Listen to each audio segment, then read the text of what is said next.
আজকে আমি বাবুর্চি স্টাইলে কিভাবে লোট্টা মাছ ফ্রাই করতে হয় এই রেসিপি নিয়ে আপনাদের সামনে হাজির হয়েছি। প্রথমে আমি মাছগুলো কেটে এভাবে ধুয়ে নিয়েছি এবং একটু লবণ মাখিয়ে চালনিতে রেখে পানি ঝরিয়ে নিয়েছি। এখন আমি এটা মাখার সময় আর লবণ দিব না। এখন আমি একে একে মশলা অ্যাড করছি। আমি এখানে মরিচের গুঁড়া, ধনিয়ার গুঁড়া, হলুদের গুঁড়া, একটু সামান্য জিরার গুঁড়া, এই মশলাগুলি পরিমাণ মতো দিয়ে দিলাম। তারপরে আমি এখানে 1.5 চামচের মতো টেবিল চামচে ময়দা নিয়েছি।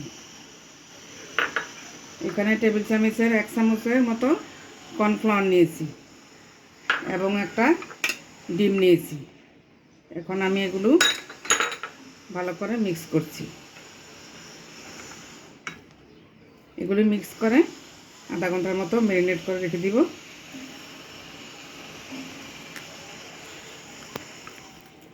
আমি এগুলি এখন ভালোভাবে মাখাচ্ছি।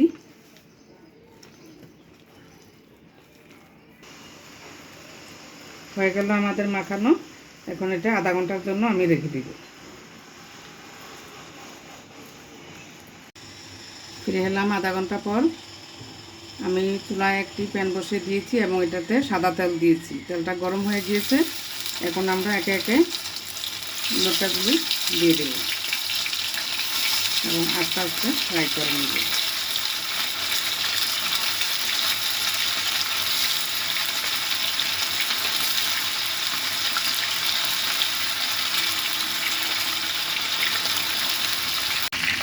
আমি মাছগুলো উল্টে পাল্টে নিচ্ছি।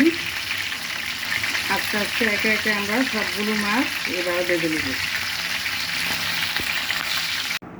তৈরি হয়ে গেল আমাদের লোট্টা ফ্রাই। দেখুন কতটা মুসমুসে এবং সুন্দর হয়েছে। এটা গরম ভাত এবং আপনারা পোলাওয়ের সাথে খেতে পারেন।